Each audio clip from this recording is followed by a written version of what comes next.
एक ऐसा कॉन्टिनेंट जहां पे विश्व भर में लोग वहां घूमने फिरने जाते हैं क्योंकि वहां की क्लाइमेटिक कंडीशन बहुत ही मॉडरेट है और बहुत ही सूदिंग है। बट हाल ही में वहां क्या हुआ, वहां पे अप्रॉक्सीमेटली 1300 लोगों की जान चली गई। वो भी क्यों?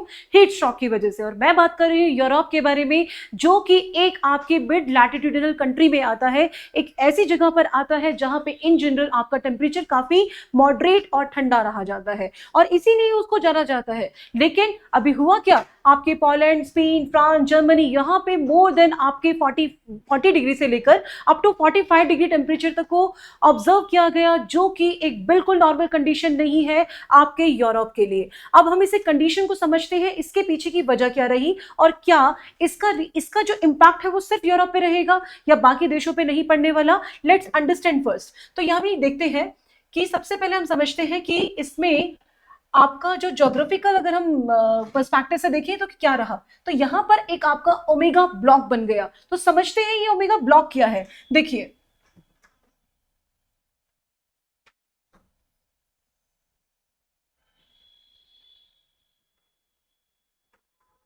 ओके, तो दिस इज मेडिटेरियन सी, ये हमारा यूरोप का रीजन है और ये हो गया हमारा सहारा रीजन।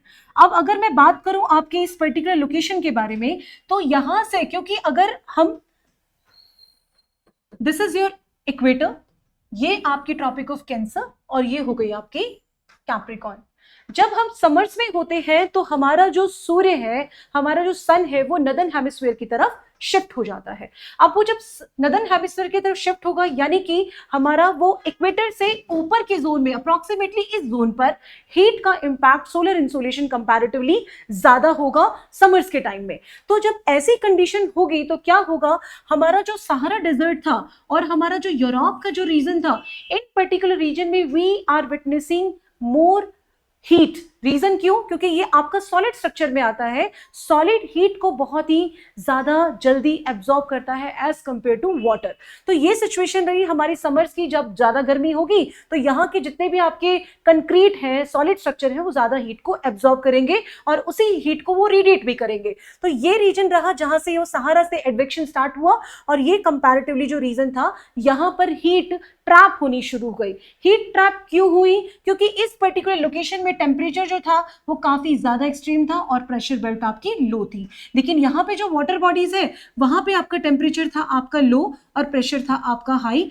और ये वो रीजन है जहां पर अगर मैं बात करूं कि जो वेस्टर्लीज है, वेस्टर्लीज क्या करेंगी, मूव करना शुरू करेंगी। अब जब वेस्टर्लीज मूव करना शुरू करेंगी तो क्या, उसको यहाँ पे ब्लॉकेजेस मिल गए। क्यों? क्योंकि नीचे की तरफ में एक्सट्रीम हीट का, आप कह सकते हो, हीट डॉम बना हुआ था। तो जिसको आपको सीधा सीधा मूव करना था, अब उसका प्रेशर जैसे आपका हाई से वो इस तरीके से मूवमेंट करता हुआ गया, है ना। तो यानी कि जो हाई प्रेशर बेल्ट जो आपकी थी, वो आपकी नैरो चैनल से जेट स्ट्रीम के थ्रू मूवमेंट करती चली गई। जेट स्ट्रीम क्या होती है? जो काफी डिस्टेंस पे जाकर एक नैरो चैनल से विंड का मूवमेंट होता है, जो पूरे के पूरे वर्ल्ड के ऊपर इस मूवमेंट को हम एक्सपीरियंस करते हैं, जो कि आपकी क्लाइमेटिक कंडीशन, आपके एटमोस्फेरिक सर्कुलेशन के लिए एक one of very important ingredient का काम करेगा। तो देखिए, जब ये सिचुएशन हुई तो क्या हुआ कि इस तरीके से हीट आपकी अंदर की तरफ आपकी हीट ट्रैप हो गई।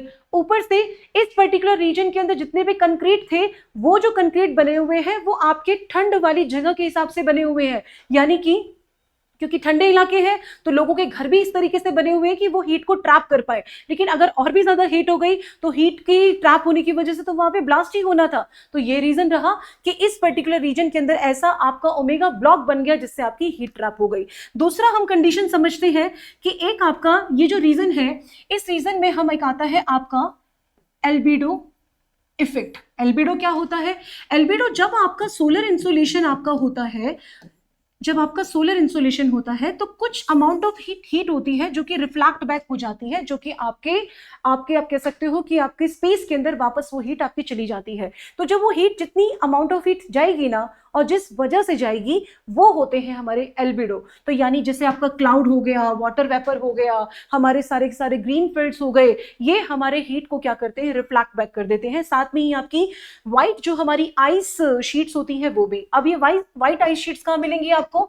अगर मैं ग्लोब में बात करूं तो आपके आर्कटिक और अंटार्कटिक सर्कल पे आपको मिलेंगी। लेकिन एज कंपेयर टू जैसे ग्लोबल वार्मिंग बढ़ती जा रही है, इन पर्टिकुलर लोकेशन की जो आइस थी वो आपकी मेल्ट डाउन होनी शुरू हो गई। तो जो व्हाइट आइस शीट थी जो रिफ्लेक्ट ब्लैक बैक का रीजन बन रही थी, अब वो डार्क आपके ओशन के कलर में मतलब कि चेंज हो गई है, जो कि अब हीट को ज्यादा एब्जॉर्ब कर रही है और ज्यादा ही आपके ग्लेशियर्स को क्या कर रही है, मेल्ट कर रही है। तो यानी दूसरा रीजन रहा कि आसपास जो गर्मी बढ़ने का रीजन एक आपका आपका ओमेगा, आपका जो ओमेगा कॉम्पैक्ट वो बन गया, साथ में ही हमारा जो एल्बिडो इम्पैक्ट है वो भी आपका धीरे धीरे कम होते जा रहे हैं। डिफॉरेस्टेशन तो आप पूछो ही मत कि इन सब जगह पे कितना कार्बन फुटप्रिंट बढ़ता जा रहा है। सेकेंड, इंडस्ट्रियलाइजेशन तो रीजन रहेगा ही, और उसके बाद हमारे जो आपके कंक्रीट जो घर है वो भी आपके क्या हो गए, उन हीट को एब्जॉर्ब करने के ज्यादा बड़े कारण बनते चले गए।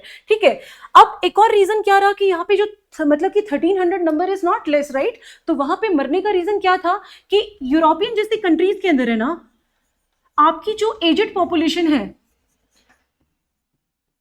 वो आपकी बहुत ज्यादा है, तो उनके अंदर अडेप्टेशन ऑफ दिस क्लाइमेट बहुत ही कम रहेगी, तो डिहाइड्रेशन की वजह से भी वो चौक होते चले गए। तो ये रीजन भी रहा जिसकी वजह से हमने एक्सपीरियंस किया कि ये आपके यूरोप को इंपैक्ट करते हुए चले गए। तो ये आपका 44 डिग्री टेम्परेचर इन जनरल, आपका डेविएशन आपका अप्रोक्सीमेटली 18 डिग्री सेल्सियस से 44 अप्रोक्सीमेट मतलब कि मोर देन डबल टेम्परेचर होगा, तो इस तरह की कंडीशन वहां पे होना बिल्कुल ही नॉर्मल कंडीशन हो गई है। लेकिन ये सिचुएशन है ना, अगर मैं बोलूं तो ये फर्स्ट टाइम नहीं हुई है, ये 2003 के अंदर भी अप्रोक्सीमेटली 70,000 लोगों पे इसका इम्पैक्ट आया था, जिसकी वजह से जो भी उसके बाद हमने क्लाइमेट रेजिलिएंट कुछ नए इनपुट्स बनाए, उसको इंप्लीमेंट किए ताकि वो हम पे मतलब कि हीट वेव से हम लोग अपने बचाव कर पाते। लेकिन जैसे जैसे क्लाइमेट कंडीशन चेंज होती जा रही है और ऐसी कंट्रीज जिनको हम लोग एक मॉडरेट टेम्परेचर के नाम से मतलब की वजह से इन लोकेशन को हम जानते थे, अगर वहां पे ऐसी कंडीशन रहेगी तो पूरे वर्ल्ड में भी इसका इंपैक्ट देखने को मिलेगा। जैसे भारत में ही आपका एल नीनो का इंपैक्ट आता है, जो कि इस साल अब की बार कम क्या कर रहा है, ड्रॉट को कहीं ना कहीं वो लीड करने वाला है। तो जब यहाँ पे ड्रॉट कंडीशन आएगी, धीरे धीरे आपकी वाटर वेपर या फिर आपका कह सकते हो कि कंडेंसेशन का जैसे कम होता जाएगा, मानसून का इंपैक्ट कम होगा, तो भारत के अंदर ना सिर्फ आपका एग्रीकल्चरल इंपैक्ट होने वाला है, बल्कि क्लाइमेट की कंडीशन बहुत ही सीवियर तरीके से उसके ऊपर इंपैक्ट डालने वाली है। तो ये रीजन रहा कि हमारे जो यूरोप के अंदर इस तरह का ये रीजन है जो क्लाइमेटिक है। अब कुछ चीजें हैं जिसकी वजह से वहां पे जो लोग हैं उसके भी वो भी उसके कुछ ना कुछ कहते हैं ना कि इसके रिस्पॉन्सिबल है। क्यों? क्योंकि एक तो वहां पे एसी की इंस्टॉलेशन हर एक घर में जगह नहीं है, क्योंकि वहां का वेदर भी ऐसा नहीं होता था। दूसरी बात करूं, जितनी भी आपकी कैजुअलिटीज है ना वो हीट की वजह से हुई है, क्योंकि वहां पे जितनी भी रिकॉर्ड मतलब कि जो हीट रही ना वो आपके घरों में रहने की वजह से, डिहाइड्रेशन की वजह से रह गई। तो यानी कि काइंड ऑफ वो आने वाले समय में जैसे भी हमारी क्लाइमेट में चेंजेस आ रहे हैं उसके लिए वो प्रिपेयर नहीं थे। दैट इज द रीजन कि वहां के जितने भी हमारी आपकी हॉस्पिटल की जो एमिनिटीज थी वो भी कम पड़ गई। अब वहां पर एक एक्सट्रीम हीट की वजह से जितने भी हमारे इलेक्ट्रिकल सर्किट थे उन पे भी आपका ओवरलोड होता जाएगा, जो कि ये भी रीजन रहेगा कि जो हमारे ग्रिड है उनके ऊपर ओवरलोड होगा तो वो भी ब्लास्ट होते चले जाएंगे। और अगर देखो रेलवे नेटवर्क आपके कोलैप्स हो गए, और जितनी भी आपकी कल्चरल साइट्स वगैरह थी इनको भी इमरजेंसी लेवल पे हमें बंद भी करना पड़ा। ये रहा आपके यूरोप के हीट का रीजन। अब इंडिया में 45 टेम्परेचर तो हमारे लिए बहुत नॉर्मल हो गया, बिकॉज हम लोग अडेप्टेड भी हो गए हैं। लेकिन उसका रीजन ये नहीं है कि क्योंकि यूरोप की तरह हमारे घर अलग है, नहीं, हमारे घरों की सिचुएशन बहुत सही है, लेकिन हम जो इंडिया की जो लोकेशन है वो आपकी डेंसली पॉपुलेटेड है। अब जैसे मैं बात करूं, अगर हम बात करते हैं इंडिया की लोकेशन के बारे में, तो ये जो आप देख पा रहे हैं ना, ये रीजन स्पेसिफिकली ये रीजन ये आपके अर्बन हीट आइलैंड के अंदर आ जाते हैं। क्यों? आसपास कोई वाटर बड़ी बॉडी नहीं है, आपका हीट ऊपर का रीजन जो है वो हिमालय ट्रैप कर लेता है, तो वो जो आपका हीट है वो वहीं पर आपका फिक्स हो गया है। लेकिन साथ साथ में वहां पे डेंसिटी पॉपुलेटेड होने की वजह से जो घर इतने नंबर ऑफ हाउस इतने ज्यादा बढ़ते जाएंगे तो प्रॉपर वेंटिलेशन भी नहीं हो पाएगा। ये भी रीजन है कि वो अर्बन हीट आइलैंड के अंदर भी क्या हो गए, कन्वर्ट होते चले गए। तो आने वाले समय में जैसे आप ये पिक्चर में देख पा रहे हैं, जैसे यूरोप में इस तरीके से ग्रीन कवर किया जाता है ताकि वो आपके कार्बन सिंक का काम कर पाए और साथ में ही हीट को भी एब्जॉर्ब कर पाए। वो भी कैसे? जिसमें वो एक एल्बिडो का काम करेंगे। तो दिस इज हाउ कि एक आपके सस्टेनेबल तरीके से वो कूलिंग के साथ साथ सस्टेनेबल आपका कंक्रीट आपके आने वाले समय में क्लाइमेट चेंज में होने वाले जो बदलाव है उनके लिए एकमात्र सॉल्यूशन का काम करेगा। तो हम बात कर रहे हैं कि ये जो अलार्मिंग सिचुएशन है, अब जैसे 2026 में एकदम से मतलब जैसे यूरोप पे इसका इंपैक्ट हुआ, तो आने वाले समय में ये पूरे वर्ल्ड में भी इसका कम या ज्यादा तौर पे आप इसका प्रभाव देख ही पाएंगे, और कुछ नहीं तो एटमॉस्फेरिक सर्कुलेशन की वजह से आपके डिजास्टर्स को भी क्या करेगा, ये वेलकम करने वाला है। तो हमारे लिए बहुत इंपॉर्टेंट हो जाता है कि हम क्लाइमेट रिजिलियंट आपकी इंप्लीमेंटेशन पे काम करें, ताकि हम जो ग्लोबल वार्मिंग का इम्पैक्ट है उसको धीरे धीरे कम कर पाए। So this is how like Europe is facing the worst situation in this summer. So I hope कि आपको ये टॉपिक समझ में आया होगा। Stay in tune with me. जय हिंद।